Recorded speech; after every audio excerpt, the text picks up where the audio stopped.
श्रोते हो, आपण ऐकत आहात 90.8 FM फुले कृषी वाहिनी, कृषी संस्कार दायिनी फुले कृषी वाहिनी.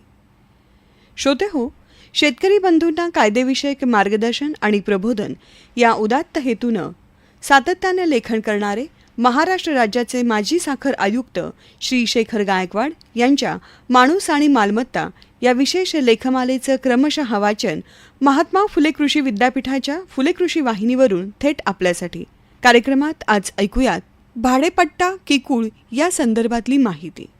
श्रोते हो, एका गावात गिरीधर नावाचा एक शेतकरी राहत होता. गिरीधरची जवळपास 5 एकर शेती होती. ती 5 एकर शेती गिरीधरनं शेजारच्या श्रीराम नावाच्या शेतकऱ्याला भाडेपट्ट्याने कसायला दिली. श्रीराम ती जमीन चांगल्या प्रकारे कसत होता.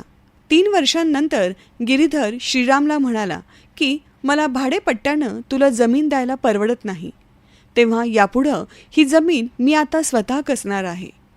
गिरीधरचं हे बोलणं ऐकून श्रीराम म्हणजे भाडेपट्टेदार म्हणाला की मी कसं आता तुम्हाला जमीन देईन? मी आता कुळ कायद्याप्रमाणे कुळ झालो आहे, त्यामुळं मी तुम्हाला ही जमीन परत देऊ शकणार नाही. श्रीरामचं हे वाक्य ऐकून गिरीधर घाबरला. त्यानंतर श्रीरामनं 7/12 पीक पाहणी सदरी त्या खरीप हंगामात स्वतःचं नाव लावण्यासाठी अर्ज दिला. त्याबरोबरच त्या जमिनीत कुळ असल्याचा दावा पण कुळ कायदा न्यायाधिकरणाकडं म्हणजे तहसीलदाराकडं केला.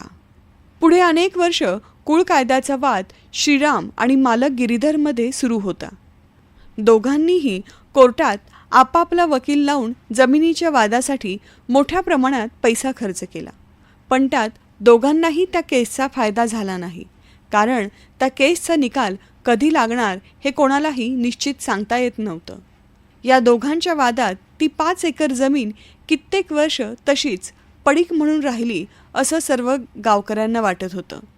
श्रीराम आणि गिरीधर यांनी सामंजस्य दाखवून ती जमीन कसली असती तर दोघेही आयुष्यभर सुखी राहिले असते.